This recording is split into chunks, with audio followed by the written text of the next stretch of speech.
श्रोतेहो नमस्कार. आकाशवाणीच्या अर्थविशेष या कार्यक्रमात आपलं मनःपूर्वक स्वागत.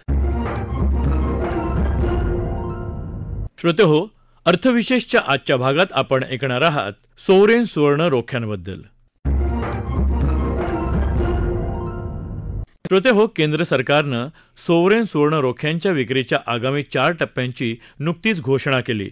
या रोख्यांमध्ये गुंतवणुकीचा 7वा टप्पा 25 ऑक्टोबर रोजी सुरू झाला असून गुंतवणूकदारांना 29 ऑक्टोबरपर्यंत अर्ज करता येणार आहेत. दिवाळीच्या तोंडावर धनत्रयोदशीला 2 नोव्हेंबर हे रोखे गुंतवणूकदारांना जारी करण्यात येतील. भांडवली बाजारात प्रमुख निर्देशांक चढे राहिलेले आहेत. या वाढत्या निर्देशांकाबरोबर अनिश्चितता सुद्धा वाढत आहे. अशा वेळेला सुरक्षित गुंतवणूक पर्याय म्हणून गुंतवणूकदारांचा ओढा सुवर्ण रोख्यांकडे राहण्याची शक्यता आहे. यंदा सुवर्ण रोख्यांच्या प्रत्येक ग्रॅम सोन्याची किंमत 4,765 इतकी निश्चित करण्यात आली आहे. शिवाय हे गुंतवणूकदार डिजिटल माध्यमातून खरेदी रक्कम भरतील. त्यांना रोख्याच्या खरेदीवर प्रति ग्रॅम 50 रुपयांची सवलत मिळणार आहे. सरकारच्या वतीनं रिझर्व्ह बँकेकडून ही रोखे विक्री संचालित केली जाते आणि यासाठी सामान्य ग्राहकांना निर्धारित बँकांच्या इंटरनेट बँकिंग किंवा प्रत्यक्ष शाखेतून आणि टपाल कार्यालयातून सुद्धा हे रोखे खरेदी करता येतील. रिझर्व्ह बँकेद्वारे वितरित आणि सरकारची हमी असलेल्या या 8 वर्ष मुदतीच्या रोख्यांवर दरसाल 2.5% व्याज लाभसुद्धा गुंतवणूकदारांना मिळतो.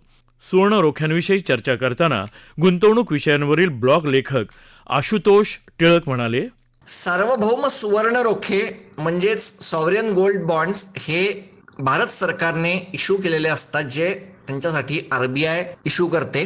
आणि त्याच्यामध्ये मूळ कॉन्सेप्ट अशी आहे की तुम्ही जर आज बाजारात गेलात तर 2 ग्रॅम सोनं तुम्ही खरेदी केलं. 2 ग्रॅम सोनं खरेदी करणं हे तुम्ही फिजिकल ठेवलं तर त्याच्यामध्ये तुम्हाला गुंतवणुकीसाठी फार उत्तम आहे. आज समजा 2 ग्रॅम सोन्याची किंमत असेल 7,000-8,000, तर तुम्हाला ते साठवणं, हे स्टोअर करणं हा एक वेगळा खर्च आहे. पण ज्या वेळेला तुम्ही सार्वभौम सुवर्ण रोखे खरेदी करता, गोल्ड बॉन्ड खरेदी करता, त्यामुळे तुम्हाला फक्त एक पेपर मिळतो. तुम्ही पैसे देत नाही. अनेक वेळेला तुम्ही तुमच्या जवळ असलेलं सोनं हे RBI कडे देता. हा त्याचा एक फार मोठा फायदा असतो. इनडायरेक्टली सरकारचं याच्यामध्ये म्हणणं असं आहे की सोनं त्यांच्या नागरिकांनी ठेवू नये, सोनं खरेदी करणं ही मुळात RBI ची जबाबदारी आहे. सुवर्ण रोखे खरेदी करण्यात सुरक्षितता अशी आहे की मुळात तुम्ही जेव्हा सोनं खरेदी करता तेव्हा तुम्हाला ते साठवून ठेवावं लागतं, त्याला स्टोअर करावं लागतं. चोऱ्या लुटारूंपासून भय असतं, त्याच्यामुळे तो पण एक फॅक्टर आहे. पण ज्या वेळेला तुम्ही तुमचे दागिने RBI कडे देता किंवा RBIच्या सिस्टीम मध्ये देता आणि त्याच्या बदल्यात सुवर्ण रोखे खरेदी करता, तेव्हा RBI ते स्वतःकडे ठेवते आणि तुम्हाला इन फ्युचर त्या बदल्यात तुमचं जेवढं सोनं आहे तेवढी किंमत त्या सोन्याची इन फ्युचर जे काय होईल ते देते. आता फॉर एक्झाम्पल, माझ्याकडे 5 ग्रॅम सोन्याच्या दागिने आहेत, अंगठी आहे, जे काय आहे ते मी सगळं उचललं आणि सरकारला दिलं, RBIच्या सिस्टीममध्ये टाकलं. 5 ग्रॅम सोन्याची आजची किंमत जे काय असेल ते 5 वर्षाने त्या 5 ग्रॅम सोन्याची जी काय किंमत असेल ती मला RBI परत देईल. सोन्याचा आपला हिस्सा असला पाहिजे का, याच्यामध्ये मला फार आठवतं, जेव्हा मी ब्लॉग लिहायला बसलो होतो तेव्हा त्याच्या सर्वेमध्ये मला एक गमतीशीर मत आलं होतं की आशुतोष, जेव्हा आपण सोनं खरेदी करतो तेव्हा ते अंगावर दागिने म्हणून घालण्यासाठी असतं. मी जर सुवर्ण रोखे किंवा गोल्ड बॉन्ड ETF जे काय असतात ते माझ्या गळ्यात घालून फिरू शकत नाही. ते भले किती सुंदर असेल, माझ्या साडीवर ते काय सुंदर दिसणार नाही किंवा मी त्याची अंगठी घालून खिशात घालून फिरू शकणार नाही. त्यामुळे हे आहे. पण ज्या वेळेला मग मी सोन्याचे रिटर्न बघायला गेलो, माझ्या असं लक्षात आलं की सोन्याने निफ्टीच्या बरोबरीचे रिटर्न दिलेले आहेत. पण तरीही मला असं दिसलं की का कोण जाणे, सगळेच्या सगळे फायनान्शियल ॲडवायझर्स हे सांगतात की सोनं तुमच्या पोर्टफोलिओमध्ये असायला पाहिजे. का?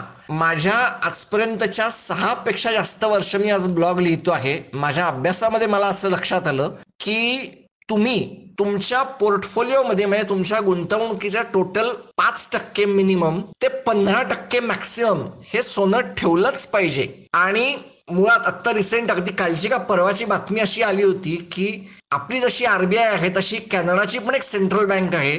बातमी अशी आली की आतापर्यंत सोनं मुळेच खरेदी न करणाऱ्या कॅनडाच्या गव्हर्नमेंटनी, त्यांच्या सेंट्रल बँकेनी 600 टन सोनं खरेदी केलं आहे. बाजारात खळबळ उडाली हो की काय घडलं, काय झालं, काय 2-4 दिवसांमध्ये असं लक्षात आलं की त्यांच्या सिस्टीममध्ये कोणीतरी काहीतरी नजर चुकीने हे टाकलं आहे. हा इतर काही गोष्टींमुळे झालेला आहे आणि त्यांनी तो नंतर सुधारवला. पण भारत आणि भारतीयांचं सगळ्यात मोठं सोन्याचं वेड आहे आणि असं म्हणतात की आपल्या गृहिणींकडे सोनं एवढ्या मोठ्या प्रमाणावर आहे की जगातल्या काही सेंट्रल बँकर्सनी जरी एकत्र येऊन ठरवलं की आमच्याकडे सोनं आहे तरी ते आपल्या खाजगीमध्ये होल्ड केलं सोनं जास्त ठरेल. त्यामुळे आज ना उद्या आपल्याला हे करावं लागेल, कारण सोनं हे एका अर्थाने इन्फ्लेशनचा हेज आहे. आपल्या पूर्वजांनी आपल्याला जे सांगितलं की सोन्यात थोडी का असणार गुंतवणूक करा, ते एका अर्थाने योग्य आहे आणि तो असलं पाहिजे. सुवर्ण रोखे हे जास्त सुरक्षित आहेत.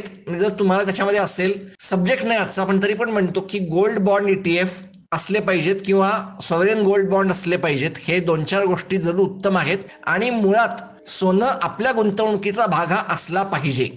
श्रोते हो, सोनं हा विषय भारतीय गुंतवणूकदारांसाठी अत्यंत जिव्हाळ्याचा असा विषय आहे. तसाच तो अर्थव्यवस्था म्हणून सुद्धा महत्त्वाचा विषय आहे. भारतीय खरेदीदारांकडून जेवढं सोनं खरेदी केलं जातं त्यापैकी अत्यल्प सोनं हे भारतात उत्पादित होतं.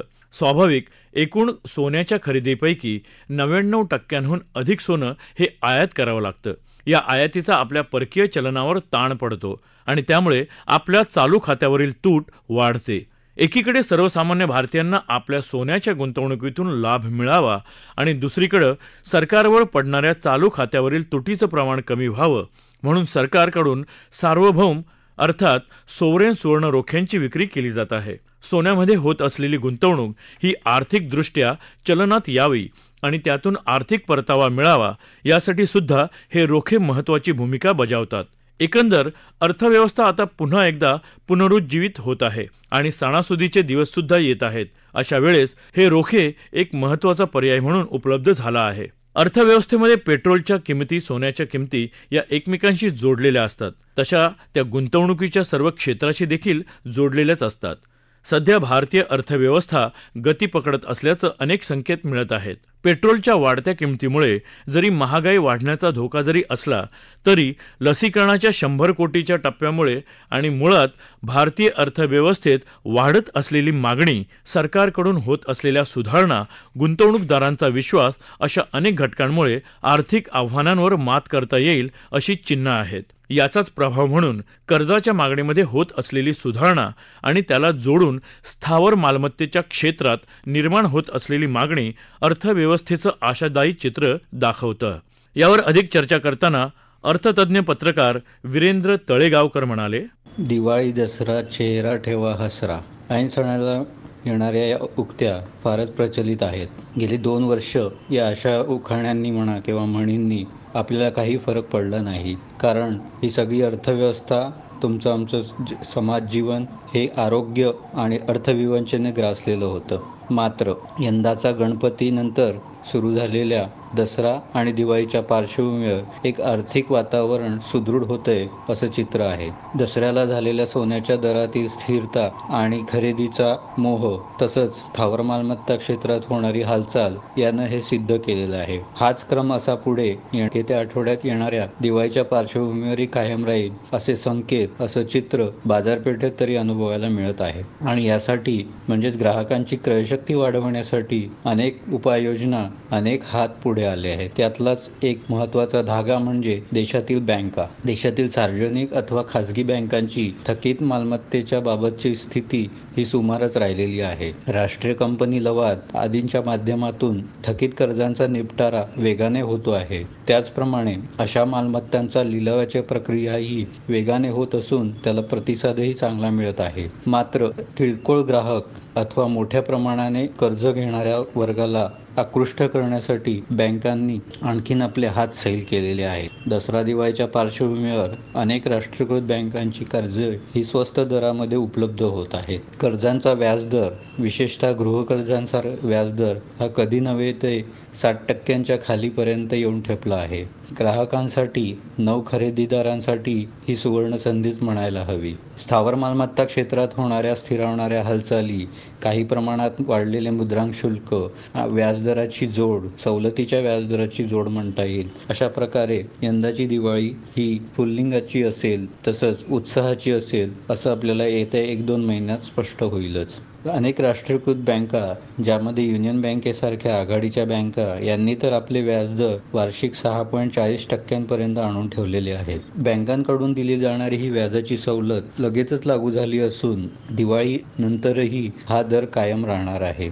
अर्थात दिवाळी आणि डिसेंबरमध्ये येणारे लग्नाचे मुहूर्त आदींपर्यंत तरी कमी व्याजदर हे गृहकर्ज, तसेच व्यक्तिगत कर्ज, वाहन कर्ज, किरकोळ कर्ज, शैक्षणिक कर्ज आदींसाठी उपलब्ध असतील असं मानलं जातं. खाजगी क्षेत्रातील कोटक बँक असू देत, सारस्वत बँक ही आघाडीची देशातील सहकारी बँक असू देत, किंवा राष्ट्रीयकृत बँका जशा state bank, bank of Baroda, bank of Maharashtra, अशा सगळ्याच बँकांनी त्यांच्या कर्जाचे व्याजाचे दर हे वार्षिक 6.5% आणून ठेवलेले आहेत. ग्राहक खरेदी वाढावी, क्रयशक्ती वाढावी आणि एक प्रकारे बँकिंग अर्थव्यवस्थेला तसंच स्थावर मालमत्ता क्षेत्राला वाव मिळावा, हाच यामागे एक हेतू आहे. येणारा काळ हा कोविड पूर्व पदावर येतो की नाही हे बघणं अर्थातच औत्सुक्याचं ठरेल. सध्याची स्थिती कोविड पूर्व काळापर्यंत नसली तरी अशा सकारात्मक घडामोडींनी आपण अर्थव्यवस्था रुळावर येत असल्याचं पाहतो आहोत. मार्च एप्रिलपर्यंत ही अर्थव्यवस्था कायम राहिली, अर्थात अर्थव्यवस्थेला गती राहिली, क्रयशक्ती उंचवती राहिली, तर चालू आर्थिक वर्ष हे सरकारसाठी सुद्धा लाभाचं ठरू शकतं. देशाची वित्तीय तूट कमालीची खाली आलेली आहे. देशाचं परकीय चलन हेही वाढलेलं आहे. निर्यातीत वाढ झालेली आहे. अशा सगळ्या सकारात्मक बाबींवर मुख्य मुद्दा होता तो क्रयशक्ती हालचालीचा, आणि अर्थातच अशा सण समारंभाची जोड या क्रयशक्तीला मिळतेच. तेव्हा यंदाची दिवाळी ही या क्रयशक्तीला वेग पकडणारी असावी असं चित्र सध्या तरी निर्माण झालेलं आहे. श्रोते हो, कोरोनाच्या पार्श्वभूमीवर बेरोजगारी वाढल्याचं चित्र आहे. परंतु जसजशी अर्थव्यवस्थेची बंधनं कमी होत जातील तसतशी बेरोजगारी कमी होत जाईल. रेल्वे आणि इतर प्रवासी माध्यमातून आता प्रवासी संख्या सुद्धा वाढत जाते. मुंबईमध्ये रेल्वेनं सुद्धा आपल्या धावत्या गाड्यांची संख्या पूर्ववत करण्याचं जाहीर केलंय. यातून अर्थव्यवस्थेची गतिविधी वाढेल आणि अधिक आर्थिक वृद्धीसाठी पोषक वातावरण निर्माण होईल. या आर्थिक वर्षात सार्वजनिक क्षेत्रातल्या बँकांच्या वित्तीय स्थितीत सुद्धा विविध अंगानं लक्षणीय सुधारणा झाली असल्याचं दिसून येते. एकूणच दीपावलीच्या निमित्तानं भारतीय अर्थव्यवस्था सुद्धा सर्व नकारात्मकता झटकून पुन्हा एकदा गगनभरारी घेण्यासाठी सज्ज होताना दिसते. यंदाची दीपावली ही समृद्ध भारताचे स्वप्न सर्वार्थानं पूर्ण करणारी ठरावी अशीच सर्वांची इच्छा असेल. श्रोते हो, आपला अर्थविशेष हा कार्यक्रम आपण न्यूज ऑन AIR या ॲपवरही ऐकू शकता. यासोबतच आमच्या मुंबई एअर न्यूज या यूट्यूब वाहिनीवर या कार्यक्रमाचं ध्वनिमुद्रण आपल्याला कधीही ऐकता येईल. श्रोते हो, याबरोबरच आजचा अर्थविशेष हा कार्यक्रम संपला. आकाशवाणी मुंबईच्या प्रादेशिक वृत्त विभागानं हा कार्यक्रम सादर केला. सादरकर्त्या सरस्वती कोळेकर, निर्मिती सहाय्य विवेक वानखडे, लेखन विनोद देशपांडे आणि निवेदन शैलेश मोहिते.